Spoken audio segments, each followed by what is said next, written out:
So I'm going to offer it to Castle Wernigerode, which still exists and has a museum, and I'm hoping they can tell me the story about how it got to the States, or fill in some gaps.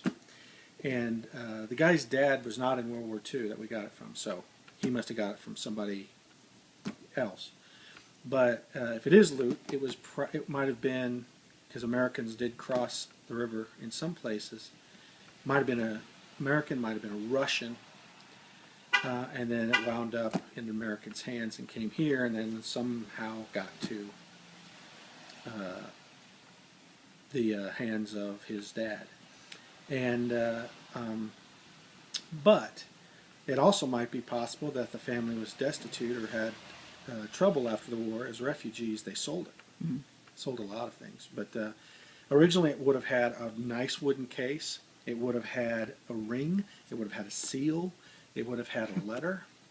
Velvet-lined case. And so that's all been lost, unfortunately.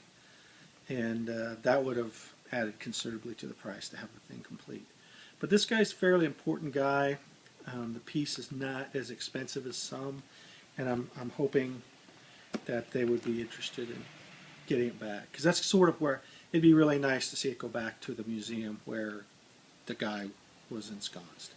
And so we'll see.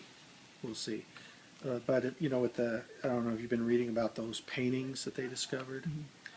So if they want to stink too much about war loot, I can just say, well, what are you going to do about your paintings? Yeah. So they don't have much of a leg to stand on.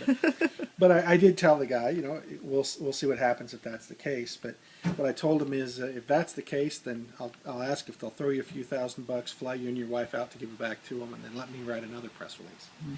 So we'll see. Either which way, I hope it gets back there.